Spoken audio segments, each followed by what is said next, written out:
توکل کیا ہے، اللہ کے اوپر یقین کیا ہے، آج اس کی ایک مثال آپ کے سامنے پیش کروں گا، چھوٹی سی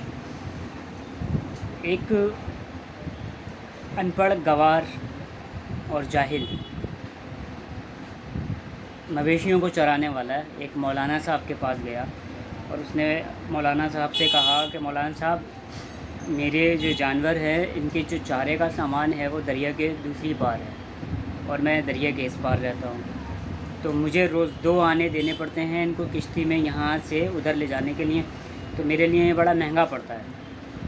تو کچھ آپ ایسی چیز بتا دیے جس سے کہ میں بنا 2 آنے دیے اپنے جانوروں کو وہاں پہ لے جاؤں اور چرا کر واپس لے کے آ جاؤں۔ اب مولانا صاحب بڑے دویدھا میں پڑ گئے، انہوں نے کہا کہ اب میں اس کو کیا سمجھاؤں، یہ جاہل آدمی ہے تو اس کے تو کچھ سمجھ میں بھی نہیں آئے گا، تو انہوں نے ایک بہت آسان سی چیز بتائی کہ بھائی بسم اللہ پڑھو، اللہ پہ توکل کرو اور ندی میں اپنے آپ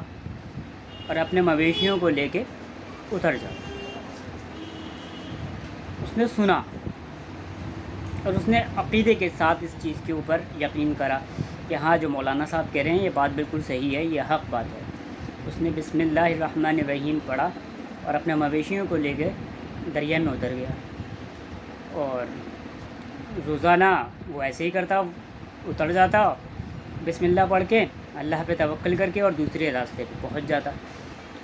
اور شام میں پھر اسی طریقے سے وہاں سے واپس آ جاتا اپنے مویشیوں کو چرا کر۔ تو مولانا صاحب کا گزر ایک بار ندی کے اس پار جانا ہوا ان کا، تو جب وہ ندی کے اس پار پہنچے ہوئے تھے تو وہاں پہ اصول یہ ہوتا ہے کہ کشتیوں کو الٹا کر دیا جاتا ہے جب سورج ڈوب جاتا ہے، تو اب سورج جب اگے گا جب کشتی چلے گی، نہ سورج ڈوبنے کے بعد کشتی نہیں چلاتے ملا۔ تو اب مولانا صاحب بڑے پریشان کہ بھائی مجھے تو واپس جانا ہے مسجد، میں یہاں پہ کسی کام سے آیا تھا، تو اب واپس کیسے جائیں؟ تو اس نے کہا مولانا صاحب اس میں کون سی بڑی بات ہے، میں تو روزانہ بنا کشتی کے آ جا رہا ہوں۔ تو انہوں نے کہا کیا احمقوں والی بات کر رہے ہو؟ تو انہوں نے کہا کہ مولانا صاحب آپ نے کہا تھا نا کہ اللہ کے اوپر توکل اور بھروسہ کر کے بسم اللہ پڑھ کے اپنے جانوروں کو اور خود لے کے دریا میں اتر جاؤ، تو میں نے آپ کی بات سنی اور میں نے اس کے اوپر یقین کرا، اور میں تو مہینوں سے اس چیز کو آزما رہا ہوں، اور آپ مجھ سے کہہ رہے ہیں کہ آپ کو کشتی کی ضرورت ہے۔ تو انہوں نے کہا مولانا اس جاہل انسان نے مولانا صاحب سے کہا کہ مولانا صاحب آپ بھی بسم اللہ شریف پڑھیے اور اتر جائیے، انشاءاللہ دوسرے پار پہنچ جائیں گے۔ مولانا صاحب کو پتہ تھا کہ یہ پاسبل نہیں ہے میرے لیے، تو لیکن پھر بھی اپنی عزت رکھنے کے لیے انہوں نے یہ بات کہی کہ چلو ہاں صحیح ہے، میں صحیح تو کہہ رہے ہو تم، یہی ہے، بسم اللہ کی طاقت تو اتنی ہے کہ وہ کچھ بھی کر سکتی ہے، قرآن کو شروع کرنے سے پہلے بسم اللہ پڑھی جاتی ہے، تو چلو آؤ۔ تو مولانا صاحب نے بسم اللہ پڑھی اور پھر پانی میں اتر گئے، تھوڑی دور چلے، جب پانی تھوڑا سا گہرا ہوا تو ڈگمگانے لگے، ہاتھ پیر سب اوپر کرنے لگے، بچاؤ بچاؤ بچاؤ، میں ڈوب رہا ہوں میں ڈوب رہا ہوں میں ڈوب رہا ہوں، ڈوب گئے پورے اندر تک۔ تو اس گوالیر نے جو مویشی والا تھا اس نے مولانا صاحب کو اپنے کندھے پہ بٹھایا، بمشکل تمام انہیں اپنے کندھے پہ بٹھا کے دوسری طرف لے کے آیا، اور اٹھانے کے بعد جب انہیں اس نے مطلب کنارے پہ چھوڑا، تو مولانا صاحب آپ مجھ سے تو کہتے تھے کہ بسم اللہ پڑھ کے نکل جاؤ، اور آپ سے نکلنا نہیں گیا، یہ کیا مسئلہ ہے؟ تو انہوں نے کہا کہ میرے پاس علم تھا، میں نے تمہیں وہ دیا، لیکن تم نے اس کے اوپر عمل کرا، اور اللہ معجزات اسی کو دکھاتا ہے جو اس کے اوپر یقین کرتا ہے، جس کے دل کے اندر تجسس ہو، جس کے دل کے اندر یہ ہو کہ پتہ نہیں ہوگا یا نہیں ہوگا، تو اس کے لیے بالکل نہیں ہوگا۔ تو اس بات سے ہمیں یہ پتہ لگتا ہے کہ اللہ کی جو ذات ہے وہ ہر چیز پہ قادر ہے، جو کچھ اس نے پہلے کرا ہے وہ آج بھی کر سکتا ہے، لیکن ہمارے جو اللہ کو لے کے نظریات ہیں اور جو ہماری اندر اللہ کو لے کے سوچ ہے وہ بہت ڈفرینٹ ہوتی ہے، 2 الگ الگ آدمی ہوتی ہیں۔ تو ایک عالم ہونا، ایک چیز کو پتہ ہونا اس بات کی دلیل نہیں ہے کہ وہ اس چیز سے فائدہ اٹھا سکتا ہے۔ سب سے مین چیز جو ہے وہ اللہ کے اوپر عقیدہ ہے۔ ہم معجزات کی اللہ کی ذات سے امید رکھتے ہیں اور یقین نہیں رکھتے اس کا کہ دل سے یہ بات فیکٹ ہے۔ تو جب کسی معجزے کی اللہ سے امید رکھیں تو اس کا دل میں یقین بھی رکھیں کہ ہاں میرا اللہ ہر چیز پہ قادر ہے، تو پھر اللہ آپ کو اپنی آنکھوں سے معجزات بھی دکھائے گا۔ معجزات دیکھنے کے لیے یقین والی آنکھ چاہیے ہوتی ہے، اور وہ یقین والی آنکھ انسان کی جو ہے وہ صرف جبھی بنتی ہے جب وہ خالص اللہ کی عبادت کرتا ہے، اللہ ہی سے مدد مانگتا ہے۔ جب اس کی عبادت بھی صرف اللہ کے لیے ہوں اور اس کا مانگنا بھی صرف اللہ کے لیے ہوں،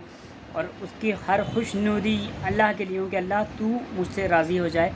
میں صرف اس بات کے لیے یہ عبادت کر رہا ہوں، تیرے سوا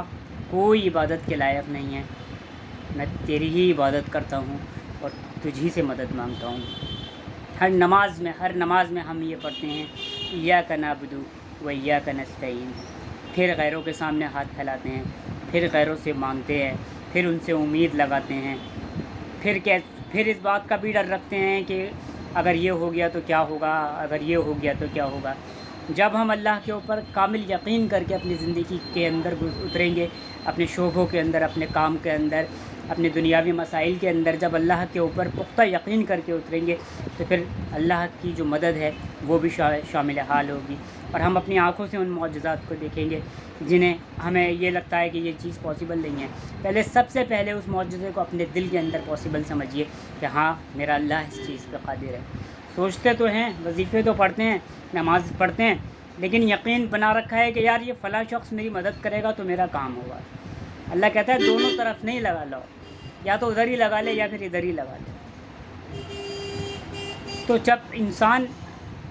تمام دنیاوی اسبابوں کا انکار کر کے اللہ کے سامنے کہے گا کہ اللہ کرنے والی ذات تو تیری ہے میرے مولا،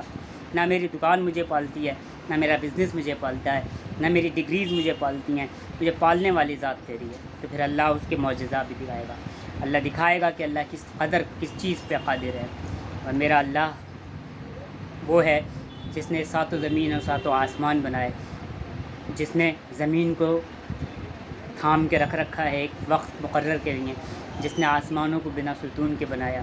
اور اس جیسی کتنی دنیا کتنی کائنات چل رہی ہیں جو ہمیں پتہ ہی نہیں ہے، جہاں تک ابھی سائنس بھی نہیں پہنچا اور ناسا بھی نہیں پہنچا۔ خالی 5 سے 6% فلک دنیا کی ابھی تک پہنچ پہ انسان پہنچ پایا ہے، تو 93% کائنات سے ابھی ہم نا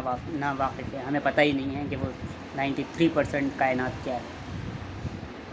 تو میرا اللہ وہ خالق ہے، ہمیں اپنے خالق کو پہچاننے کی ضرورت ہے، اور اس کے اوپر پکا یقین کر کے اپنے شعبوں میں اپنے کاموں میں اترنے کی ضرورت ہے کہ اللہ کر تو میں یہ رہا ہوں لیکن کرنے والی ذات تیری ہے، یا اللہ دکان پہ تو میں بیٹھ رہا ہوں لیکن مجھے رزق دینے والی ذات تیری ہے میرے مولا۔ مولا مجھے مندی سے کوئی پریشانی نہیں ہے کیونکہ مجھے رزق دینے والی ذات تیری ہے، مجھے نقصان نہیں ہوگا جب تک کہ میں حلال طریقے سے کماتا رہوں گا، لوگوں کا ان کا حق دیتا رہوں گا۔ تو بس یہ چھوٹی سی بات تھی ایک عقیدے کی، کہ اپنے عقیدوں کو صحیح کریں،